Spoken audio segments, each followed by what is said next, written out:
Hello everybody and welcome to another video here on Philly Sports Network. It's a slightly different one because some news broke today in some slightly unconventional form. Defensive line coach Philip Daniels tweeted this today, which looks like a big goodbye letter to the Philadelphia Eagles, thanking the team and the fans for the last 4 years of what must have been an incredible journey. Now this would mean that the Eagles have parted ways with yet another positional coach, but I really don't think this was a good idea. Which would mean that the Eagles now need a wide receivers coach, a defensive backs coach and a defensive line coach, along with their ongoing process of trying to hire an offensive coordinator. Now when the season comes to an end, I'm sure many people were buzzing around the idea of some change. It was time to cut some coaches, but I do not think Philip Daniels should have been one of them. If anything, he should have been a guy at least kept around for a couple more years, and here's why. Now before we get into 2019, let's just take a look at what Daniels inherited when former defensive line coach Chris Wilson departed for greener pastures. The Eagles had parted ways with both Chris Long and Michael Bennett, leaving them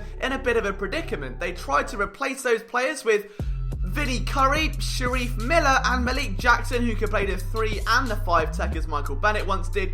He got injured in week 1, but a bit more on that later. Now I don't think the impact that both Long and Bennett had on this team can be hit home enough. Long played in 58% of defensive snaps in 2018, 49% in 2017, but the fun doesn't end there. He hit a quarterback on 3.3% of his snaps in 2018, which ranked 9th highest in the NFL, and for context, here are some of the names that were below him: DeMarcus Lawrence, Myles Garrett, Trey Flowers, Cameron Jordan and Robert Quinn. It's safe to say that's pretty good going. Partner in the fact that Bennett going into 2019 had the 3rd most QB pressures of any defensive end since 2014, you see how much you're losing here. He had 37 pressures alone last season to go with 20 quarterback hits, and that is just staggering, and its production you're not going to match with a role-playing Vinny Curry or a rookie who isn't going to see the field. Bennett played in 68% of snaps that year. It's just not going to be replicated. If we fast forward to 2019 and look at how the season played out, it wasn't exactly a huge downgrade. The Eagles had 1 less sack than they did in 2018. They had 43 in 2019 and 44 in the year before it. And if we're talking run defense,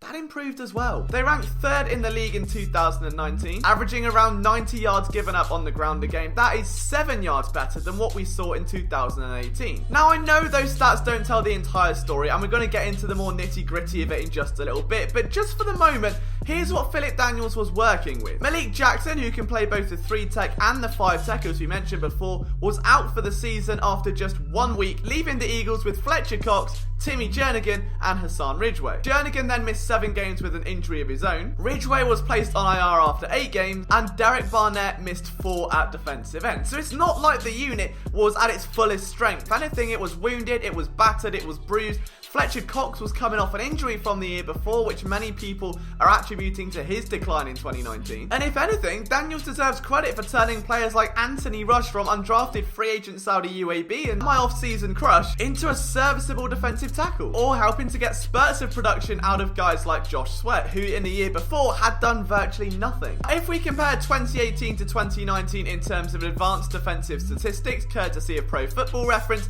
this is how things look, and you'll notice it's not that big a drop. Considering how much change in personnel and how many injuries there were, is actually kind of impressive. But the one reason why I think he may have been thrown to the wolves here is due to development, and I don't really agree with that either. For instance, a lot of people criticise Derek Barnett, and rightly so. He's in his 3rd year, had a career season, so 6.5 sacks, which is great to see, but you should expect that. He was a former 1st round pick, he's in his 3rd year. He's largely remained the same player, only now he's adopted a spin move, which is courtesy of Philip Daniels. Spin move is nice and sacks are okay, but Barnett has a tendency to burn out on those longer drives. He'll make a flash play and then disappear for a bit and then conveniently make a game-changing play later on. That's just sort of how he's always been, and that's the player he is. There's nothing wrong with that. But if you're going to put Derek Barnett's 1 year of stagnation on Philip Daniels, then what about the last 2 on Chris Wilson? People aren't so quick to do that, but suddenly now it's year 3. Well, it's all on Philip Daniels. Josh Sweat did take a step forward this season. He had 4 sacks to his name, but the bar was so low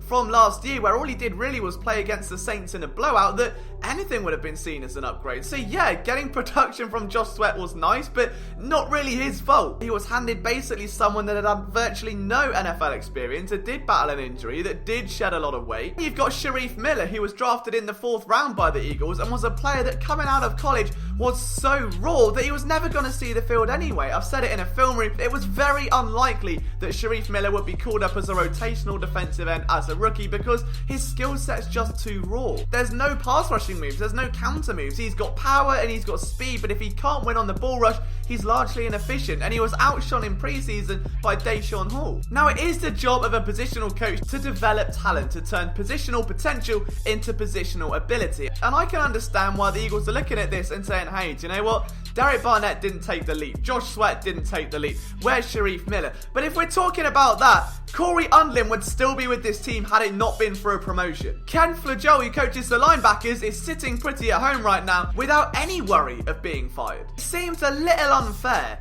to suddenly just cast Philip Daniels to the Wolves after 4 years of service, his first year as a positional coach, and getting a career season out of Derek Barnett, getting a big resurgence from Brandon Graham, and helping coach talent like Hassan Ridgeway, like Anthony Rush, into being role players to help Fletcher Cox when injury struck. It is damn right unfair to make Philip Daniels the scapegoat. I don't understand it. A great coach, he should have been kept around. I know the Oakland Raiders have recently parted ways with a defensive line coach. Maybe he can be a potential candidate to replace him, but I just don't get this move. If you're trying to set a standard, if you're trying to make a point to the rest of the staff and say this isn't good enough, this should have been done a long time ago, and it shouldn't have even been the defensive line, which has largely been a position of strength for this team, and it continues to be. Was production down? Was sacks down? Absolutely. They were also missing half their players. Pressures were through the roof, and more importantly, teams were just throwing underneath. Like, if you've got 4 brutes coming at you at full speed, you're going to get the ball out quickly. The Giants used to do it in about 2016 and 17, and then the rest of the NFL caught on, and you see teams like Aaron Rodgers absolutely decimate the Eagles in the first half, because all you need to do